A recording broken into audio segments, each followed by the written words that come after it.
All right, let's just dive right into this explainer, because today we are going to completely shatter the grand illusion we've all been sold about what it actually takes to build $1 million net worth. We're exploring the quiet path to $1 million, meaning we're skipping the viral side hustles, ignoring the risky crypto schemes, and instead leaning into the beautifully boring habits that genuinely build lasting wealth. So when you picture a millionaire, what actually comes to mind?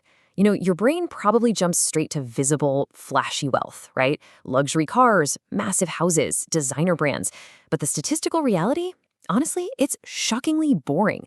The data shows us time and time again that the people who actually build wealth behave absolutely nothing like the people who merely appear wealthy. And this right here is exactly the trap. The folks who look the absolute richest on social media? Yeah, they're often the most financially fragile in real life. While society totally expects millionaires to drive leased luxury cars and live in these oversized homes, the everyday millionaires are out there quietly driving a faded Honda Civic, living in a modest home they've owned for 20 years, and wearing a super simple capsule wardrobe. Because this obsession with looking rich, it comes with a truly devastating price tag.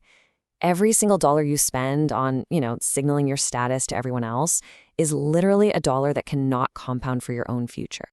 Just think about this number for a second. $772. That is the average monthly payment for a new car right now. I mean, wow, it's just a massive anchor completely weighing down your financial freedom. The second you drive that shiny new car off the lot, it loses 20% of its value. You're basically pouring your hard-earned money into a rapidly evaporating asset.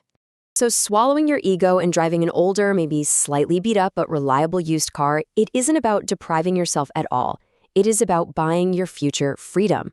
To put that into perspective, if you take that same $772 a month and actually invest it instead, over 15 years, you aren't just left with an old car. You're looking at a staggering $170,000. So how do we actually build this invisible wealth? Well, to figure that out, we can look to some fascinating centuries-old Japanese philosophies. In the West, we totally celebrate spending and performative wealth. But in traditional Japanese culture, financial restraint is treated not as a sacrifice, but as a deep badge of honor. Take the concept of tsutsumashi, for example. It roughly translates to being modestly reserved. Unlike environments where wealth is loudly performed and flaunted, true wealth here is deliberately hidden. It operates in the background, kind of like a quiet, well-oiled machine.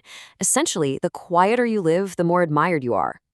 Then there's Choken. This is the structural, deeply ingrained habit of saving your money first before you spend a single dime. Most of us just spend what we earn and kind of hope to save whatever's left over at the end of the month. But by treating your savings like a non-negotiable bill that gets paid the absolute second your paycheck hits, you completely eliminate lifestyle creep. You naturally adapt to living on less because, well, the extra money simply isn't there to spend.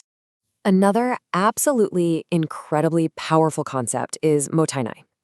It's this deep emotional feeling of regret or even a bit of shame that hits you when something perfectly useful is wasted. When you consider that the average American family throws roughly $1,500 of perfectly good food directly into the garbage every single year. Yeah, embracing a little bit of the shame of waste becomes a major wealth-building tool. Now, applying these concepts in real life, it leads to some highly unsexy habits, I'm not gonna lie. We're talking about driving cars way past the point of comfort, rotating the exact same 5 stable dinners, actually eating all your groceries before restocking, brewing your own coffee, and forcing yourself to only shop in person just to kill that frictionless online impulse buying. These are deeply unglamorous habits. They won't make you the life of the dinner party, for sure, but they will absolutely make you rich.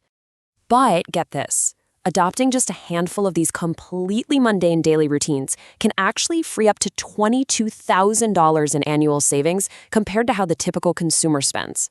If you take that perfectly mundane $22,000 and invest it over a couple of decades, it quietly compounds into well over $1 million. Okay, so to actually execute this day-to-day, there's this brilliant 120-year-old tool called Kakebo.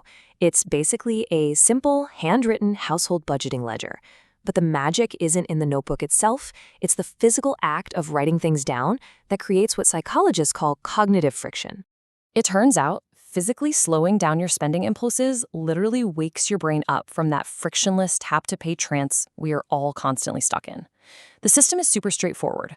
You write your income, deduct your savings right up front, and then you handwrite every single daily purchase into 4 simple buckets: needs, wants, culture, or unexpected. It forces you to consciously process every single swipe of your card.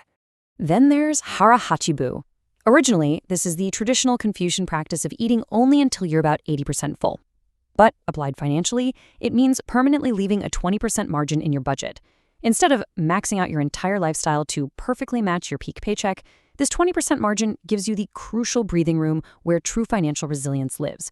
And you really have to see the staggering difference this makes when you let compound interest do the heavy lifting. The average savings rate in the US hovers around just 4%. But if you target that 20% hara-hachi-bu margin on, say, a $60,000 salary over 30 years, you aren't just saving a little more. You are building $1.47 million compared to just $293,000. It's a game changer. Now, all of these quiet habits, they eventually face their absolute ultimate test. And that happens during the most critical fork in the road of your entire financial life, your 40s.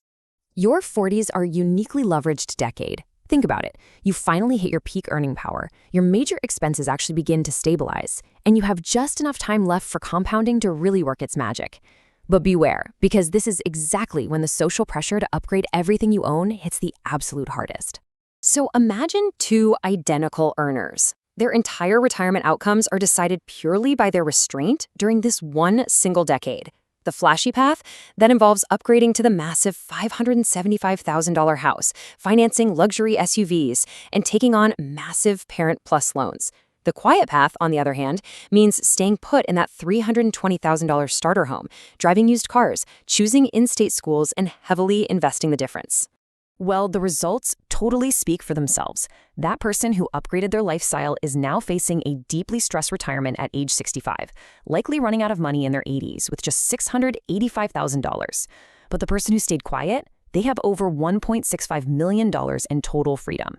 They didn't magically make more money, they just fiercely protected their margin when it mattered most.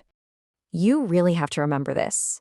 Every single time you say yes to lifestyle expansion, you are directly saying no to your own future financial security. You don't need a massive raise or some viral side hustle to win this game. You just need the intense, unwavering discipline to completely ignore what your neighbors are doing and protect your wealth. And this perfectly aligns with the concept of wabi-sabi. It's this profound aesthetic appreciation for things that are slightly imperfect, a little worn, and already yours. By finding genuine satisfaction in the items you already own, rather than constantly upgrading just to impress people you hardly know, you redirect massive amounts of wealth right back into your own pocket. Because at the end of the day, wealth isn't about what you show, it's about what you keep. The people out there desperately trying to look rich, they're often actively destroying their ability to ever actually become rich. True financial freedom is completely invisible. So I'll leave you with this to chew on. Are you ready to stop performing for an audience and start walking the quiet path to the financial freedom you actually deserve?